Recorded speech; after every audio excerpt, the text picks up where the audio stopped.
उत्तराखंड में राष्ट्रपति शासन हटाया था बीते दिन।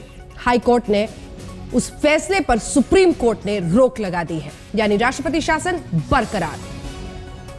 केंद्र की याचिका पर सुनवाई के बाद यह रोक लगी गई है और जो रोक लगाई गई है उसमें केंद्र की तरफ से जो बड़ी दलीलें दी गई थी उसमें यह भी था कि हाई कोर्ट ने बीते दिन जो फैसला दिया उसे लिखित रूप में नहीं दिया। सुप्रीम कोर्ट ने कहा उस पर कैसे आगे बातचीत होगी, लिखित फैसला तो सामने आए।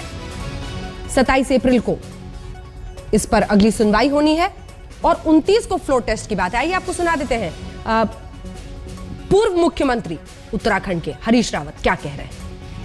सम्मानित सुप्रीम कोर्ट के अंतरिम आदेश के विषय में जो मेरी समझ है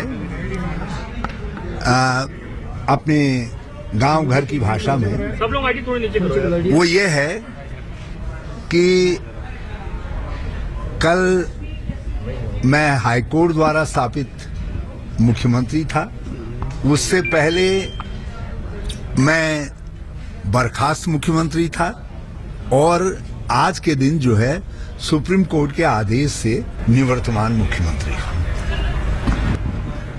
और ये आदेश अंतरिम है और 27 तारीख तक के लिए है।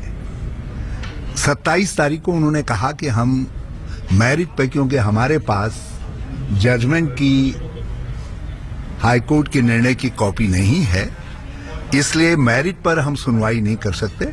हम मेरिट पर सुनवाई करेंगे और हम भी ये चाहते हैं कि ये मामला मेरिट पर निर्णित हो जाए, जल्दी निर्णित हो जाए, क्योंकि हमारे राज्य के अंदर जो पिछले कुछ समय से राजनीतिक अस्थिरता व्याप्त है उससे डेवलपमेंट राज्य का हैम्पर हो रहा है।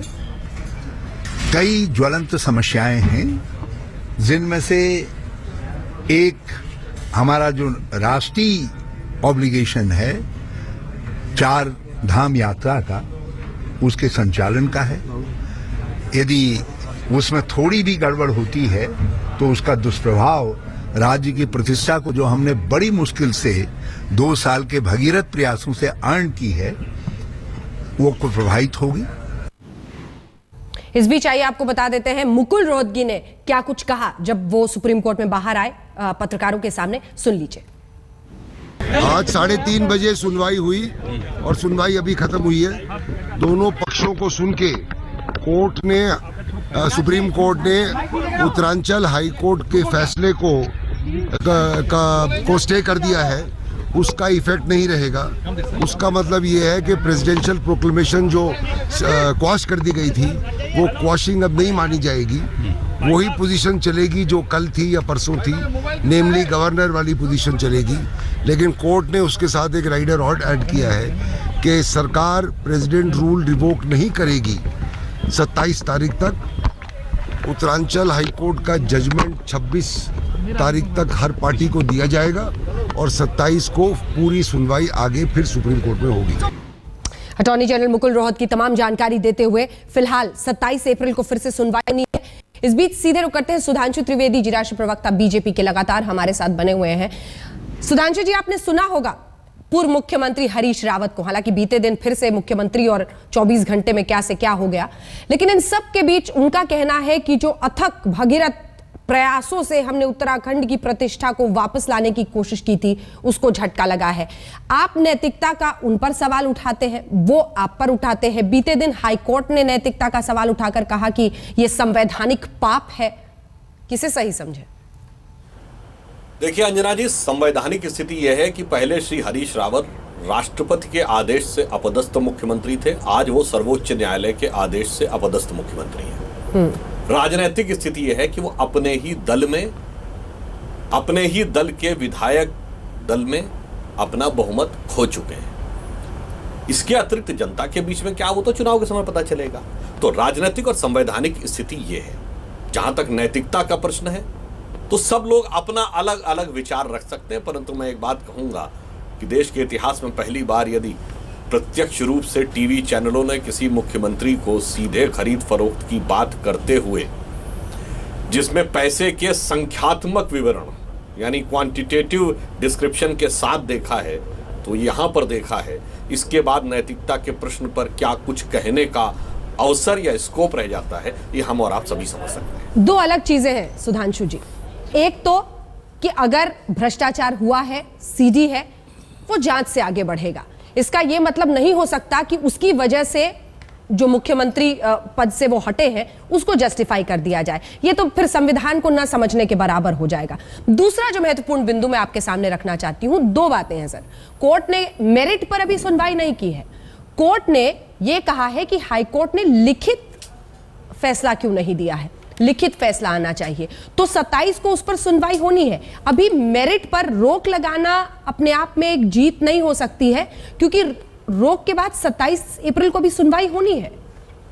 देखिए, हमने तो बहुत स्पष्ट कहा कि कोई इसमें खुशी या गम की बात ही नहीं है, कोई जय पराजय का विषय नहीं है। अभी तो यह सिर्फ अस्थायी रोक है और इसके बाद न्यायालय अपना निर्णय देगा। और एक और बात मैं स्पष्ट करना चाहता हूं, हमने तो कोई सिर्फ स्ट्रिंग ऑपरेशन के आधार पर राष्ट्रपति शासन की बात नहीं कही, मैंने तो दोनों बातें कही। बहुमत अपना खो चुके हैं, राष्ट्रपति के द्वारा एक बार हटाए जा चुके हैं, आज सर्वोच्च न्यायालय के द्वारा हटाए गए।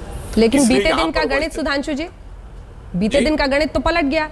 9 विधायकों को हटा दिया 71 में से, इधर स्पीकर हट गए तो उनको चाहिए सिर्फ 31 बहुमत के लिए, है 33। देखिए, ये सारा का सारा विषय न्यायालय के विचाराधीन है। निर्णय आने के बाद वो 9 विधायक वोट करेंगे अथवा नहीं करेंगे, करेंगे तो किस प्रकार से करेंगे, ये सारा विषय स्पष्ट हो जाएगा। मैं एक बात जरूर कहना चाहता हूँ, जो आरोप भाजपा के ऊपर लगाते हैं, हकीकत यह है कि कांग्रेस को देखना चाहिए कि मर्ज कहाँ है।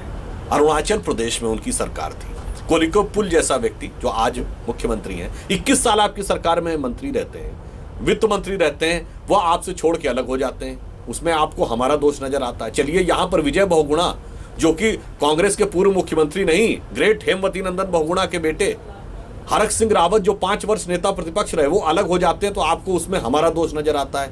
अरे हकीकत यह है कि जब सत्ता आपके हाथ से जाती तो कांग्रेस के अंदर बिखराव होता है। याद करिए, इससे पहले 98 से 2004 इनके हाथ से सत्ता गई थी तो उस समय अर्जुन सिंह, नारायण दत्त तिवारी, शरद पवार छोड़ के गए थे, हमारी वजह से छोड़ के गए थे। उससे पहले 77 में सत्ता से बाहर हुए तो देवराज अरस और जगजीवन राम ने छोड़ा, कांग्रेस अरस और कई कांग्रेस आई और कितनी सारी कांग्रेस बनी थी, हमारी वजह से बनी थी। 67 में ये राज्यों में सत्ता में हारे अंजना जी। 69 में याद करिए, निजलिंगप्पा, कामराज, चौधरी चरण सिंह, नीलम संजीव रेड्डी, चंद्रशेखर, मोरारजी देसाई कितने छोड़ के चले गए, वो भी क्या उस समय हमारी वजह से छोड़ के चले गए थे। हकीकत यह है कि जब कांग्रेस से सत्ता छूटती है तब कांग्रेस टूटती है। मर्ज कहीं और है और ये दोष कहीं और देखने की कोशिश कर रहे हैं, यह इनकी समस्या। अजय कुमार जी हमारे साथ कांग्रेस पार्टी की तरफ से जुड़ गए हैं। अजय कुमार जी, अगर आपने सुना है सुधांशु जी को तो उनकी बातों पर भी जवाब दीजिए, और साथ ही सुप्रीम कोर्ट ने बीते दिन हाई कोर्ट ने जो फैसले दिया था उस पर रोक लगा दी है, पहली प्रतिक्रिया। देखिए अंजना जी, मैंने तो अभी तो सुधांशु जी की बात हम सुन नहीं पाए, लेकिन यह स्पष्ट है कि सुप्रीम कोर्ट ने जो निर्णय लिया है, क्योंकि उच्च न्यायालय, उत्तराखंड के उच्च न्यायालय के जो आदेश है उनकी लिखित प्रतिलिपि जो अभी तक उच्चतम न्यायालय तक पहुंची नहीं है, तो उच्चतम न्यायालय को साफ जाहिर बात है कि 4-5 दिन तो लगेंगे उसको जो है अध्ययन करने के लिए। तो इसलिए फिर से जो है 27 तारीख को रखा है उसके सुनवाई के लिए, क्योंकि जब तक कागज़ पहुंचे, उस आदेश का कागज़ पहुंचेगी नहीं उच्चतम न्यायालय में, तब तक उच्चतम न्यायालय को किसी तरह का निर्णय लेना संभव ही नहीं था।